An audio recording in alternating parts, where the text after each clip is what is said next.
Hey otakus, welcome back to another brand new video। तो जब मैं अपने हाउ कावाकी गॉट हिज कारमा बैक वाली वीडियो पे थोड़ा रिसर्च कर रहा था, तब उस टाइम पे मेरे दिमाग में काफी इंटरेस्टिंग से एक बात आई, और वो बात थी कि पूरे बोरुतो सीरीज में हमें वेसल वर्ड पे बहुत ज्यादा ही फोकस किया जा रहा है, जहाँ पे आमाडो हर बात में कावाकी को बोलता है कि तुम इशिकी के वेसल हो, तुम इशिकी के वेसल ही रहोगे। और यहाँ पे मोमोशिकी भी बोरुतो को अपना वेसल की तरह ही रेफर करता है, मतलब है बोरुतो मोमोशिकी का वेसल। और यहाँ पे कोड जब भी बोरुतो से बात करता है तो कोड बोरुतो को रेफर करता है as Boruto Uzumaki vessel of Momoshiki Otsutsuki. तो मेरे कहने का मतलब है कि बोरुतो सीरीज में वेसल वर्ड पे बहुत ज्यादा ही फोकस कर रहे हैं, और इसका कुछ ना कुछ तो मीनिंग होगा, और वो मीनिंग मैं तुम्हें बताने वाला हूँ। तो जैसा कि हमें पता है कि बोरुतो के पास जोगान है और बोरुतो अपना मोमोशिकी ओत्सुत्सुकी का वेसल है, तो यहाँ पे ज्यादा फोकस इस वीडियो में बोरुतो के ऊपर ही करने वाले हैं। बिकॉज अगर मैं तुम्हें कहूँ, जिस बंदे के पास भी जोगान होती है वो एक एलिजिबल वेसल होता है हमारे ओत्सुत्सुकी गॉड के लिए। तो यहाँ पे कुछ प्रूफ है मेरे पास। तो जैसा कि हमें पता है कि मोमोशिकी ने बोरुतो को चूज किया था उसके वेसल के लिए, तो यहाँ पे हमें ऐसा दिखाया गया था कि मोमोशिकी ने लास्ट मोमेंट में बस ना मरने के लिए बोरुतो उसके सामने था, उसको कारमा दे दिया। बट अगर ऐसा ना हो, फर्स्ट टाइम बोरुतो आया था नारुतो को बचाने के लिए सासके और बाकी 5 कागेस के साथ मोमोशिकी के टाइम स्पेस पे, जहाँ पे मोमोशिकी नारुतो का चाकरा एक्सट्रैक्ट कर रहा था। तो वहां पे जैसे ही बोरुतो आया था तो वहां पे मोमोशिकी ने अपने पावर्स यूज करके बोरुतो की फ्यूचर देखी थी। तो वहां पे जरूर से उसने देखा होगा कि बोरुतो के पास जोगान है।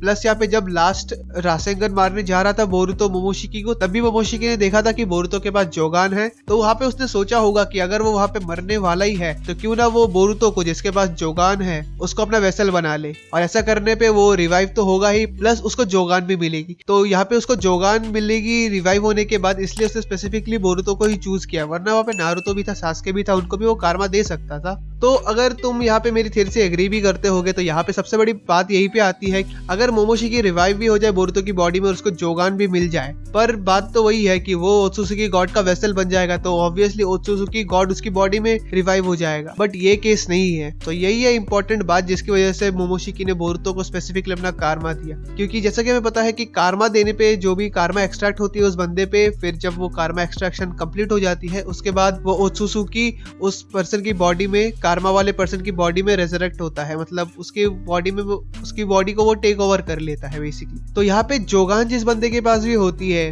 तो वो ओत्सुत्सुकी गॉड का वेसल बनता है। बट यहाँ पे ओत्सुत्सुकी गॉड इसकी बॉडी में रिवाइव नहीं होता।